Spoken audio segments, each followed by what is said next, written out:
SSC, CGL, CHSL और MTS में 5 बार से ज़्यादा रिपीट हो चुका यह पहला सवाल। क्या आप सभी ने इसका सही जवाब दिया है? एवरीवन, मैं पवन और आप सभी का स्वागत करता हूं अपने चैनल एसएससी विद पवन पर। तो दोस्तों, आज के इस वीडियो में हम इतिहास, संविधान और अर्थशास्त्र के ऐसे टॉप 35 प्रश्न देखेंगे जो पिछले 10 सालों में एसएससी ने बार बार पूछे, यानी मोस्ट रिपीटेड क्वेश्चन है। आज की क्लास कोई साधारण क्लास नहीं है, बल्कि इस तैयारी का लाइव टेस्ट है। आज आपको खुद को परखना है कि इन 35 प्रश्नों में से कम आपने कितने सही किए। हर प्रश्न के बाद आपको सोचने के लिए मैं 2 से 3 सेकंड का टाइमर दूंगा। पेन और पेपर लेकर बैठ जाइए और वीडियो के अंत में अपना स्कोर कमेंट करना मत भूलिएगा। तो चलिए बिना किसी देरी के शुरू करते हैं आज का अपना यह महा रिवीजन शुरू करते हैं 35 क्वेश्चंस का। चलिए शुरू करते हैं। तो आज जो हम करेंगे वो एसएससी के मोस्ट रिपीटेड क्वेश्चन जो कम से कम 3 से 4 साल पूछे गए हैं, ऐसे क्वेश्चन करेंगे। तो शुरू करते हैं हम किससे? हिस्ट्री से शुरू करते हैं ना। शुरू करते हैं किससे? हिस्ट्री से शुरू करते हैं। चलिए पहला क्वेश्चन आपके सामने। बताइए पहला क्वेश्चन का आंसर क्या होगा? बताओ कि वेदों की ओर लौटो का नारा किसने दिया था? पहला क्वेश्चन हिस्ट्री से। वेदों की ओर लौटो का नारा किसने दिया था? वेदों की ओर लौटो का नारा किसने दिया था? तो सबको देखो ये क्वेश्चन सीजीएल 2017, सीएचएल 2020, एमटीएस 2023 और जीडी 2024। एसएससी, सीजीएल, सीएचएसएल और एमटीएस में 5 बार से ज़्यादा रिपीट हो चुका यह पहला सवाल। क्या आप सभी ने इसका सही जवाब दिया है? तो इसका सही जवाब कौन सा होगा? स्वामी दयानंद सरस्वती जी ने नारा दिया था कि वेदों की ओर लौटो। वेदों की ओर क्या की ओर? लौटो। अच्छा, एक बात और बताओ कि स्वामी दयानंद ने आर्य समाज की स्थापना कब की थी? स्वामी दयानंद ने आर्य समाज की क्या की थी? स्थापना की थी। कब की थी? तो वो कब की थी? 1875 में।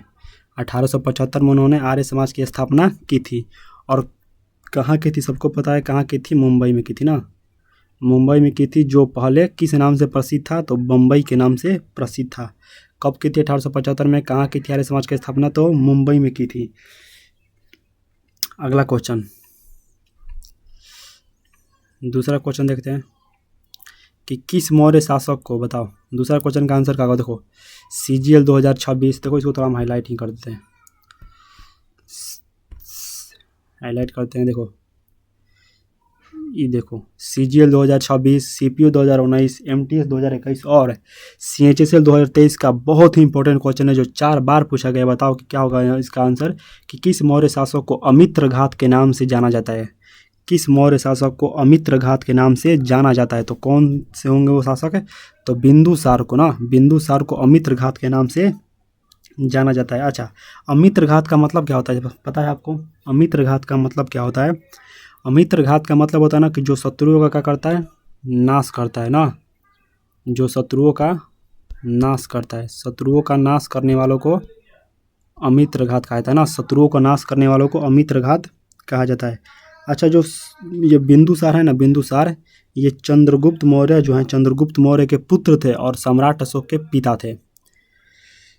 जो ये बिंदुसार है वो चंद्रगुप्त मौर्य के क्या थे? पुत्र थे और सम्राट अशोक के पिता थे। ये कौन? बिंदुसार। अगला क्वेश्चन नंबर 3। 1919 में जलियांवाला बाग हत्याकांड के समय भारत का वायसराय कौन था? यानी जो मुख्य अधिकारी था वो कौन था? बताओ 1919 में जलियांवाला बाग के हत्याकांड के समय भारत का वायसराय कौन था? ये देखो सीजीएल 2018, एमटीएस 2020, सीपीयू 2022 और जीडी 2025 का क्वेश्चन है कि बताओ 1919 में जलियांवाला बाग हत्याकांड के समय भारत का वायसराय कौन था? अच्छा बताओ एक चीज़ कि 1919 में जलियांवाला बाग में जो गोलियां चलाई थी वो कौन था? तो जनरल डायर था ना। कौन था?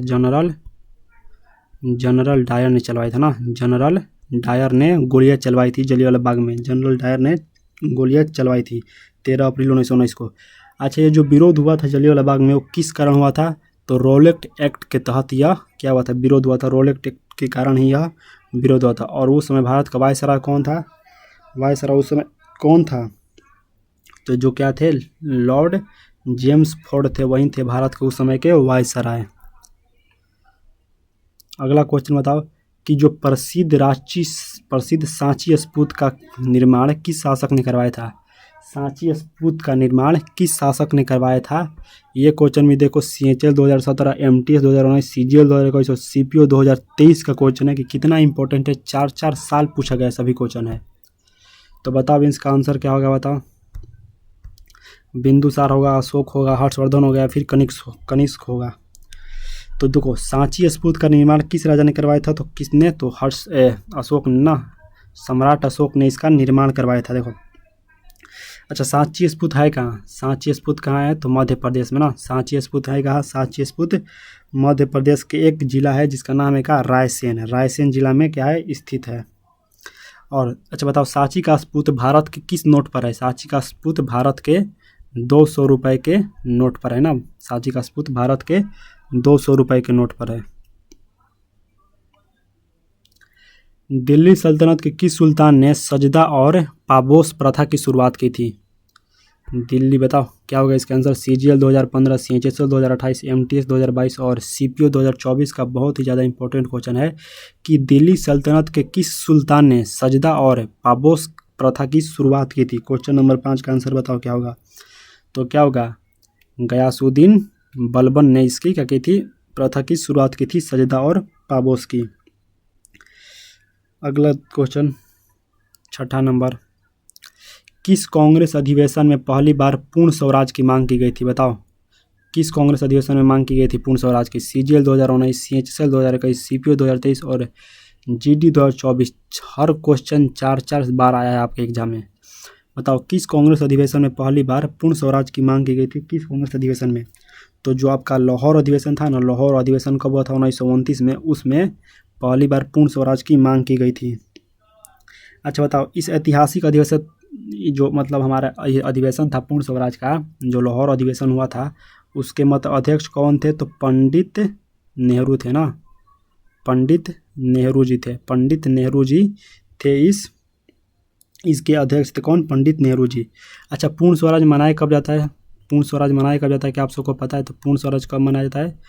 26 जनवरी 1930 ईस्वी को ना पूर्ण स्वराज कब मनाया जाता है? 26 जनवरी 1930 ईस्वी को पूर्ण स्वराज मनाया जाता है। अगला क्वेश्चन, गायत्री मंत्र उल्लेख ऋग्वेद के किस मंडल में मिलता है? गायत्री मंत्र उल्लेख SSC MTS 2018, CHSL 2020, CGL और CPO का बहुत ही ज़्यादा इंपॉर्टेंट क्वेश्चन है कि गायत्री मंत्र का उल्लेख ऋग्वेद के किस मंडल में मिलता है? बताओ कौन सा मंडल होगा, किस मंडल में मिलता है? क्वेश्चन नंबर 7 का आंसर क्या होगा? तो तृतीय मंडल में मिलता है ना। तृतीय मंडल में क्या मिलता है? गायत्री मंत्र का ऋग्वेद में उल्लेख मिलता है। अच्छा एक बताओ, गायत्री मंत्र की रचना किसने की थी? गायत्री मंत्र की रचना किसने की थी? तो महर्षि विश्वामित्र ने की थी ना। विश्वामित्र ने की थी, महर्षि विश्वामित्र ने की थी गायत्री मंत्र की रचना। ऋग्वेद में कुल कितने मंडल हैं? ऋग्वेद में कुल 10 मंडल हैं। ऋग्वेद में कुल 10 मंडल हैं और 1028 सूक्त हैं। 1028 सूक्त हैं। सूक्त पूछा जाता है, ये भी SSC का PYQ है कि ऋग्वेद में कितने मंडल और कितने सूक्त हैं? तो 10 मंडल और 1028 सूक्त हैं। अगला क्वेश्चन 8वां क्वेश्चन कि किस मुगल सम्राट को जिंदा पीर कहा जाता है? किस मुगल सम्राट को जिंदा पीर कहा जाता है? ये भी देख लो कि CGL 2016, MTS 19, CHSL 22 और GD 2025 का बहुत ही ज़्यादा इंपॉर्टेंट क्वेश्चन है कि किस मुगल सम्राट को जिंदा पीर कहा जाता है? तो जिंदा पीर किसे कहा जाता है? तो जो औरंगजेब था, औरंगजेब को ही जिंदा पीर कहा जाता है। औरंगजेब को ही जिंदा पीर कहा जाता है। अगला क्वेश्चन, हड़प्पा सभ्यता की खोज किस वर्ष और किसके द्वारा की गई थी? तो हड़प्पा सभ्यता की खोज सबको पता है, ये भी देख लो यहाँ से CGL 15। इतना मतलब 4-4 बार हर क्वेश्चन पूछा गया है। तो कौन थे? तो दयाराम साहनी जी ने ही हड़प्पा सभ्यता की खोज की थी। बहुत ही ईजी क्वेश्चन है। अच्छा ये बताओ, हड़प्पा सभ्यता किस नदी के तट पर है?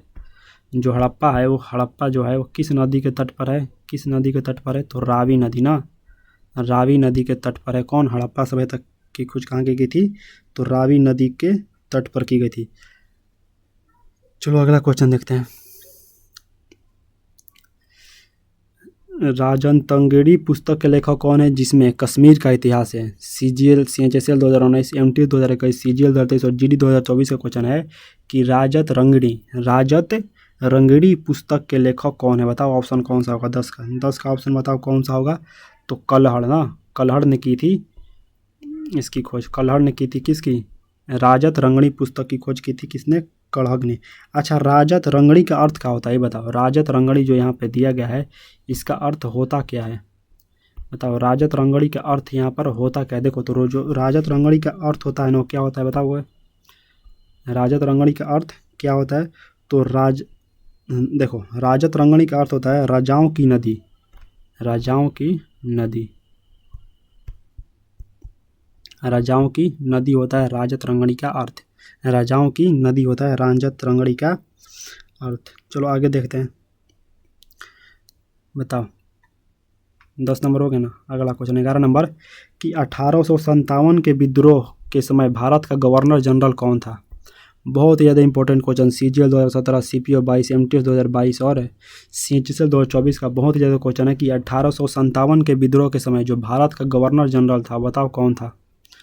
भारत का जो गवर्नर जनरल था बताओ कौन था? लॉर्ड डलहौजी, लॉर्ड विलियम वेंटिंग, लॉर्ड एलिसन और लॉर्ड कैनिंग। कौन था?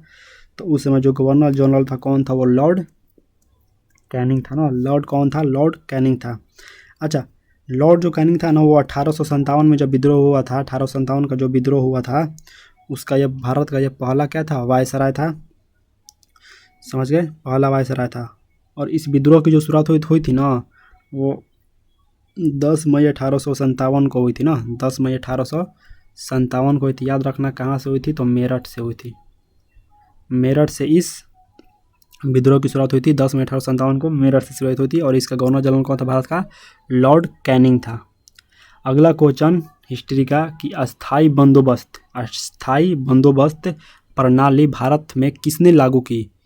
ये क्वेश्चन में देख लो 4 बार पूछा गया। CGL 2018, CHSL 2021, CPO 2022 और MTS 2023 का बहुत ज़्यादा इंपॉर्टेंट क्वेश्चन है कि अस्थाई बंदोबस्त प्रणाली भारत में किसने लागू की? बताओ 11 का क्या होगा? 11 का नहीं 12 का क्या होगा बताओ? तो किसने की थी? तो लॉर्ड कॉर्नवालिस ने की थी। लॉर्ड कॉर्नवालिस ने की थी अस्थाई बंदोबस्त की शुरुआत। चलो हिस्ट्री के क्वेश्चन खत्म हुए। अब देखते हैं पॉलिटी के वो इम्पोर्टेंट क्वेश्चन जो एग्जाम में मोस्ट रिपीटेड क्वेश्चन है, बहुत ज़्यादा पूछे गए हैं। अगर आप इस सेशन का फाइनल PDF चाहिए तो हमारे व्हाट्सएप चैनल या टेलीग्राम चैनल से ज़रूर जुड़ जाइएगा। अगला क्वेश्चन, किस अनुच्छेद को डॉक्टर अंबेडकर ने संविधान की आत्मा कहा है? बताओ। बहुत ही इजी क्वेश्चन कि किस अनुच्छेद को बाबा साहब ने संविधान की आत्मा कहा गया है? बताओ कौन सा होगा? CGL 2026, CHSL 2019, MTS 2021 और CPO 2023 का क्वेश्चन है कि किस अनुच्छेद को कहा गया है? तो जो अनुच्छेद हमारा कौन सा है? अनुच्छेद 32 है। अनुच्छेद 32 को ही बाबा साहब ने संविधान की आत्मा कहा है और हृदय भी कहा है। अच्छा, अनुच्छेद 32 है क्या? तो अनुच्छेद 32 में ना आपको संवैधानिक उपचारों का अधिकार शामिल है ना। उतना तो लिखाएगा नहीं लेकिन लिख देते हैं थोड़ा सा कि संवैधानिक उपचारों का अधिकार शामिल है किस में? अनुच्छेद 32 में। अगला क्वेश्चन, मौलिक कर्तव्यों को किस संशोधन में जोड़ा गया? यानी जो फंडामेंटल ड्यूटीज हैं, फंडामेंटल ड्यूटीज मौलिक कर्तव्यों को किस संशोधन अधिनियम द्वारा हमारे संविधान में जोड़ा गया? तो बताओ क्वेश्चन 14 का कौन सा होगा? तो 42वां संशोधन में ना फंडामेंटल ड्यूटीज को हमारे संविधान में जोड़ा गया था। और यह जो संशोधन हुआ था किसकी सिफारिश पर हुआ था? तो एक शख्स थे जिनका नाम था, एक समिति थी जिसका नाम था, क्या था? शख्स नहीं, समिति, स्वर्ण सिंह समिति। इसी चैनल पर हमने आपको पॉलिटेक्निक के कुछ क्वेश्चन कराए हैं जो बहुत इंपॉर्टेंट है और ये सभी के सभी क्वेश्चन जो हैं उसमें मिलेंगे। तो समझ सकते हो कि बहुत ज़्यादा इंपॉर्टेंट है और हमारे चैनल पर से आपको रिवीजन के लिए मिलेगा। ये CHSL 2017, CPO 18, CHSL 22 और GD 2024 का बहुत ज़्यादा इंपॉर्टेंट क्वेश्चन है। तो इसका आंसर कौन सा हो जाएगा कि मौलिक कर्तव्य को किस संशोधन में अधिनियम से जोड़ा गया है? तो 42वां संशोधन। और किस समिति की सिफारिश पर? तो स्वर्ण सिंह समिति के सिफारिश पर जोड़ी गई थी ना। भारत के मुख्य चुनाव आयुक्त की नियुक्ति कौन करता है? जो इलेक्शन कमीशन ऑफ इंडिया है उसके हेड हैं, उसकी नियुक्ति कौन करता है भारत में? MTS 2018, CHSL 20, CGL 22 और MTS 23 का क्वेश्चन है। बताओ क्या होगा इसका आंसर? बताओ आंसर इसका क्या होगा? संसद करते हैं, भारत के राष्ट्रपति करते हैं, प्रधानमंत्री करते हैं, या फिर भारत के मुख्य न्यायाधीश करता है। तो कौन करता है चुनाव आयोग की नियुक्ति? तो भारत के राष्ट्रपति करते हैं चुनाव आयोग की नियुक्ति करते हैं। कौन? भारत के राष्ट्रपति। चलो आगे देखते हैं। अगला क्वेश्चन 16 नंबर कि शिक्षा के अधिकार को किस अनुच्छेद के तहत मौलिक अधिकार बनाया गया? शिक्षा के अधिकार को किस अनुच्छेद के तहत मौलिक अधिकार बनाया गया? CGL 2019, CPO 21, CHSL 23 और GD 25 का क्वेश्चन है कि शिक्षा के अधिकार को किस अनुच्छेद के तहत मौलिक अधिकार बनाया गया? बताओ कौन सा होगा? तो जो अनुच्छेद 21A है, अनुच्छेद 21A है, उसके तहत शिक्षा के अधिकार को मौलिक अधिकार बनाया गया था। अच्छा बताओ, जो शिक्षा का अधिकार है, जो शिक्षा का ये अधिकार है, ये कब जोड़ा गया? तो या फिर किस संशोधन में जोड़ा गया? तो जो 86वां संशोधन जो कब हुआ था? 2002 में हुआ था, 2002 में हुआ था। वो उस संशोधन में शिक्षा का अधिकार को मौलिक अधिकार बनाया गया था। अगला क्वेश्चन 17 नंबर, अस्पृश्यता का उन्मूलन भारतीय संविधान के किस अनुच्छेद में है? बताओ कौन सा होगा? बताओ कौन सा आंसर होगा कि अस्पृश्यता का उन्मूलन भारतीय संविधान के किस अनुच्छेद में? देख सकते हो ये भी 4 बार पूछा गया है। बताओ कौन सा ऑप्शन होगा? कौन सा ऑप्शन होगा? तो अनुच्छेद 17 में है ना इसका उल्लेख, अनुच्छेद 17 में इसका उल्लेख है, अनुच्छेद 17। अच्छा बताओ कि अनुच्छेद जो 17 है वो किसके अंतर्गत आता है? तो ये समानता का अधिकार का आता है ना, समानता का अधिकार के अंतर्गत आता है अनुच्छेद 17। समानता का अधिकार कहाँ से कहाँ तक है? तो ये अनुच्छेद 14 से अनुच्छेद 18 तक है ना, उसके बीच आता है। अगला क्वेश्चन 18 नंबर कि भारतीय संविधान की प्रारूप समिति के अध्यक्ष कौन थे? प्रारूप समिति के अध्यक्ष कौन थे? तो सबको पता है कि जो हमारे बाबा साहेब है, बाबा साहेब भीमराव अम्बेडकर, वहीं थे प्रारूप समिति के अध्यक्ष। तो प्रारूप समिति में कितने सदस्य होते हैं? तो कुल 7 सदस्य थे ना। प्रारूप समिति में कुल कितने सदस्य थे? तो 7 सदस्य थे। अच्छा, इसका गठन कब हुआ था? प्रारूप समिति का गठन कब हुआ था? कौन बताएगा? तो प्रारूप समिति का जो गठन हुआ था कब हुआ था? तो 29 अगस्त 1947 को हुआ था ना, 29 अगस्त 1947 को हुआ था। और इस समिति में कुल 7 सदस्य थे और उनके अध्यक्ष थे बाबा साहेब भीमराव अम्बेडकर। संपत्ति के अधिकार को किस संशोधन में मौलिक अधिकार से हटाया गया? देखो, जब हमारा संविधान बना था ना, तो उस समय जो मौलिक अधिकार थे, जो फंडामेंटल राइट्स थे, वो कुल 7 थे। लेकिन अब जो बात करोगे अगर करंट में बात करोगे, करंट में तो कुल 6 हैं, कुल करंट में 6 हैं, अर्थात एक को हटाया गया था। और वो एक कौन था? और जिस एक को हटाया गया था वो कौन था? तो वो यही था, संपत्ति का अधिकार। संपत्ति का अधिकार को ही क्या किया गया था? हमारे संविधान से के मौलिक अधिकारों में से हटाया गया था।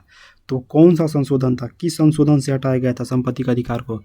तो वो जो संशोधन था वो कौन था? 44वां संशोधन था ना। कौन था? 44वां संशोधन था। 44वें संशोधन से 44वें संशोधन में संपत्ति के अधिकारों को मौलिक अधिकारों से क्या किया गया था? हटाया गया था। अगला क्वेश्चन देखते हैं। भारतीय संविधान में आपातकालीन प्रवर्धन किस देश से लिया गया है? बहुत ही ज़्यादा इंपॉर्टेंट क्वेश्चन है। CGL 2016, CHSL 20, MTS 22 और GD 2025 का क्वेश्चन है। 25 का क्वेश्चन है कि भारतीय संविधान में आपातकालीन प्रावधान किस देश से लिया गया है? किस देश से लिया गया है बताओ? क्वेश्चन 20 का होगा तो जर्मनी से लिया गया ना, जर्मनी से लिया गया है। अगला क्वेश्चन, संसद के दोनों सदनों की संयुक्त बैठक की अध्यक्षता कौन करता है? संसद के जो दोनों सदन है, लोकसभा और राज्यसभा, उसकी अध्यक्षता कौन करता है? तो कौन करता है? तो जो स्पीकर होता है ना, वही करता है। लोकसभा का जो अध्यक्ष होता है, स्पीकर होता है, वही करता है। इसकी अध्यक्षता कौन करता है? तो लोकसभा का स्पीकर ही इसकी अध्यक्षता करता है। अगला क्वेश्चन 22 नंबर कि भारत के जो राष्ट्रपति हैं, राष्ट्रपति पर महाभियोग चलाने की प्रक्रिया किस अनुच्छेद में है? CHSL 19, MTS 21, CGL 23 और CPO 24 का क्वेश्चन है कि भारत के राष्ट्रपति पर महाभियोग चलाने की प्रक्रिया किस अनुच्छेद में है? बताओ किस अनुच्छेद में है? तो जो आपका अनुच्छेद कौन सा होगा बताओ जल्दी, अनुच्छेद कौन सा होगा? तो अनुच्छेद 61 में है ना, अनुच्छेद 61 में आपका है कि भारत के जो राष्ट्रपति हैं उन पर महाभियोग चलाने की प्रक्रिया है। अगला क्वेश्चन बताओ 23 नंबर क्वेश्चन कि भारतीय संविधान में दल बदल विरोधी कानून का प्रावधान है। भारतीय संविधान के किस अनुसूची में यानी किस आर्टिकल में दल विरोधी कानून का प्रवर्धन है? CHSL देख लो, इतना बार 4 बार ये भी पूछा गया है। तो किस में है? तो 10वीं अनुसूची में है ना, 10वीं अनुसूची में इसका उल्लेख है। और ये किस 10वीं अनुसूची में था, लेकिन यह किस संशोधन में भारतीय संविधान में जोड़ा गया था? तो जो 52वां संशोधन हुआ था ना, जो 52वां संशोधन हुआ था, कब हुआ था 52वां संशोधन? तो 1985 में जो हुआ था 52वां संशोधन, उसके तहत दल विरोधी कानून को भारत के संविधान में 10वीं अनुसूची में क्या किया गया? जोड़ा गया। 24 नंबर क्वेश्चन और पॉलिटी का लगता है आखिरी क्वेश्चन ये है कि CGL 2017, CHSL 20, MTS 2023 और CPO 2024 का क्वेश्चन है कि बताओ किस राज्य में राष्ट्रपति शासन अधिकतम कितनी अवधि के लिए लग सकता है? किसी राज्य में राष्ट्रपति शासन अधिकतम कितनी अवधि के लिए लग सकता है? बताओ कौन सा? 6 महीने, 2 वर्ष, 1 वर्ष या 3 वर्ष? बताओ 24 का क्वेश्चन का आंसर क्या हुआ? तो 3 वर्ष के लिए लग सकता है ना। किसी भी राज्य में जो राष्ट्रपति का शासन है वो केवल 3 वर्ष के लिए लग सकता है। अच्छा बताओ, ये पहली बार कब लगा था भारत में? यह पहली बार कब लगा था भारत में? यह पहली बार कब लगा था और किस राज्य में लगा था? तो अगर राज्य की बात करें तो कहाँ लगा था? तो पंजाब में लगा था, पंजाब में लगा था। और अगर बात करें कि कब लगा था तो 1951 में लगा था। राष्ट्रपति शासन 3 वर्ष के लिए लगा था। चलो अब शुरू करते हैं किसका? इकोनॉमिक्स का ना। अब शुरू करते हैं किसका? इकोनॉमिक्स का शुरू करते हैं। बताओ पहला क्वेश्चन, कृषि और ग्रामीण विकास, कृषि और ग्रामीण विकास, कृषि और ग्रामीण विकास के लिए सर्वोच्च बैंकिंग संस्थान कौन सा है? CGL 2016, MTS 2018, CPO 2021 और CHSL 2024 का बहुत ज़्यादा इंपॉर्टेंट क्वेश्चन है कि कृषि और ग्रामीण विकास के लिए सर्वोच्च बैंकिंग संस्थान कौन सा है? RBI है, SBI है, SIDBI है या फिर NABARD है? बताओ ऑप्शन कौन सा होगा? 25 का कौन सा होगा? तो NABARD होगा ना, NABARD होगा इसका सही जवाब। अच्छा, NABARD का पूरा नाम क्या होगा? बताओ NABARD का पूरा नाम क्या होगा? तो बताओ इसका पूरा नाम क्या होगा? तो इसका जो पूरा नाम होता है ना, वो national bank of agriculture and rural development होता है। नेशनल बैंक फॉर एग्रीकल्चर इसमें हटाएगा नहीं, लेकिन बोल देते हैं हम, याद रखना कि national bank for agriculture and rural development होता है। इसकी संस्थापना कब हुई थी? तो इसकी संस्थापना 12 जुलाई 1982 को की गई थी ना। इसकी संस्थापना 12 जुलाई 1982 की गई थी।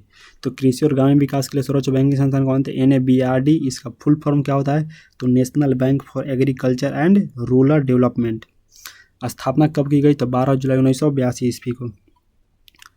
अगला क्वेश्चन 26 नंबर कि भारत की पहली पंचवर्षीय योजना किस मॉडल पर आधारित थी? MTS 2019, CGL 2020, CHSL 22 और CPO 2024 का क्वेश्चन है कि भारत की पहली पंचवर्षीय योजना किस मॉडल पर आधारित थी? बताओ क्या होगा 26 का पहला ऑप्शन, मतलब 26 का आंसर क्या होगा?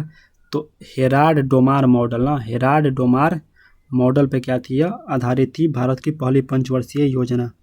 अच्छा बताओ, भारत की जो पहली पंचवर्षीय योजना थी, पहली पंचवर्षीय योजना कब से कब तक लगा था? तो 1951 से 1956 तक ना। भारत की जो पहली पंचवर्षीय योजना थी कब से कब तक थी? 1951 से 1956 तक थी।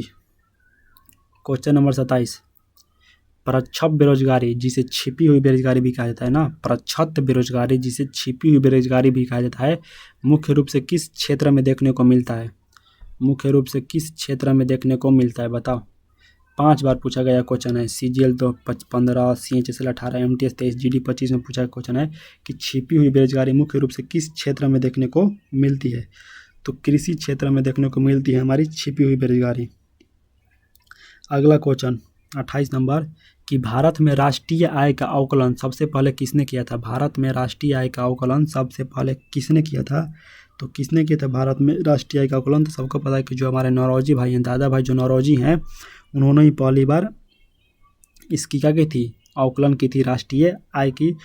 और इन्होंने देखो, और इन्होंने जो प्रति व्यक्ति आय बताई थी वो कितने बताई थी? तो 20 रुपये बताई थी ना। इन्होंने जो प्रति व्यक्ति आय बताई थी जब राष्ट्रीय आय का इन्होंने आकलन किया और जो प्रति व्यक्ति आय इन्होंने बताई देश को कितनी थी, तो प्रति व्यक्ति आय थी केवल 20 रुपये ही बताई थी।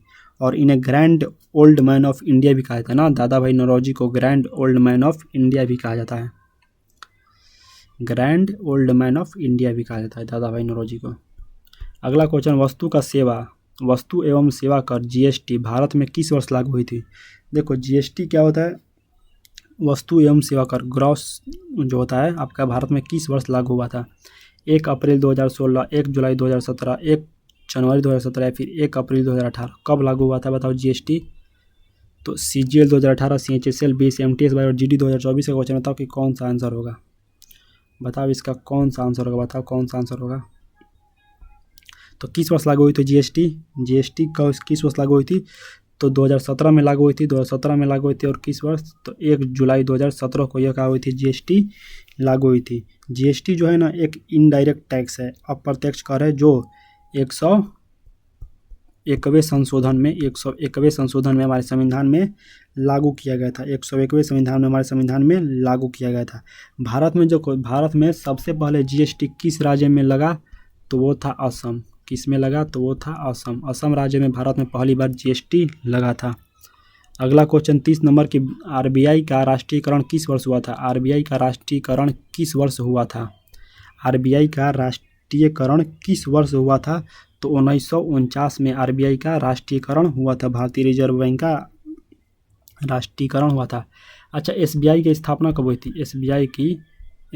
आरबीआई की स्थापना कब हुई थी? तो 1 अप्रैल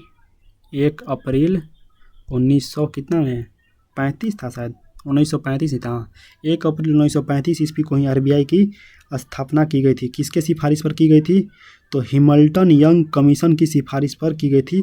और इसका जो राष्ट्रीयकरण हुआ था वो 1 जनवरी 1949 ईस्वी को 49 में इसका राष्ट्रीयकरण हुआ था। और इसका जो मुख्यालय है, देखो जो आरबीआई का जो मुख्यालय है वो शुरू में कोलकाता था। शुरू में कोलकाता था। आरबीआई का जो मुख्यालय है वो शुरू में क्या था? कोलकाता था। लेकिन बाद में इसे ट्रांसफ़र करके कहाँ किया गया? मुंबई किया गया ना, मुंबई किया गया। बाद में इसे ट्रांसफ़र करके मुंबई किया गया। और कब ट्रांसफ़र किया गया था? तो 1937 में इसे ट्रांसफ़र करके कोलकाता से मुंबई किया गया था। समझ गए? भारतीय रिजर्व बैंक का राष्ट्रीयकरण कब हुआ था? तो 1 जनवरी 1949 ईस्वी को। भारतीय रिजर्व बैंक की स्थापना कब हुई थी? तो 1 अप्रैल 1935 ईस्वी को। भारतीय रिजर्व बैंक का मुख्यालय कहाँ है? तो पहले कोलकाता में था, लेकिन 1937 ईस्वी में इसे ट्रांसफ़र करके मुंबई भेजा गया। अगला क्वेश्चन 31 नंबर कि अर्थशास्त्र में जो लॉरेंज कर्व है, लॉरेंज कर्व है क्या दर्शाता है? लॉरेंज कर्व क्या दर्शाता है? तो जो लॉरेंज कर्व है ना वो दर्शाता है कि जो हमारे देश का जो आय का वितरण है ना वो कैसा है। आय का वितरण को क्या करता है? यह दर्शाता है। अगला क्वेश्चन 32 नंबर कि किस पंचवर्षीय योजना में हरित क्रांति की शुरुआत हुई थी? बहुत ही इंपॉर्टेंट और वीवीआई क्वेश्चन है कि सीजीएल 2017 और इतना 4 बार पूछा गया है, कितना बार नाम ले। हर क्वेश्चन आज जितने भी 35 क्वेश्चन लाए हैं, सब के सर कम से कम 4 या 5 बार रिपीटेड हैं। तो समझ सकते हो कि ये कितना ही इंपॉर्टेंट सेशन था हमारे लिए। और अभी चल ही रहा है, अभी भी 4 क्वेश्चन बचे हैं कि किस पंचवर्षीय योजना में हरित क्रांति की शुरुआत हुई थी? बताओ किस पंचवर्षीय योजना में? तो जो तृतीय पंचवर्षीय योजना थी ना उसमें हरित क्रांति की शुरुआत हुई थी। अच्छा बताओ तृतीय पंचवर्षीय योजना, अच्छा पहले बताना कि हरित क्रांति के जो जनक हैं वो कौन है? तो डॉक्टर MS स्वामीनाथन। हरित क्रांति के जो जनक हैं डॉक्टर MS स्वामीनाथन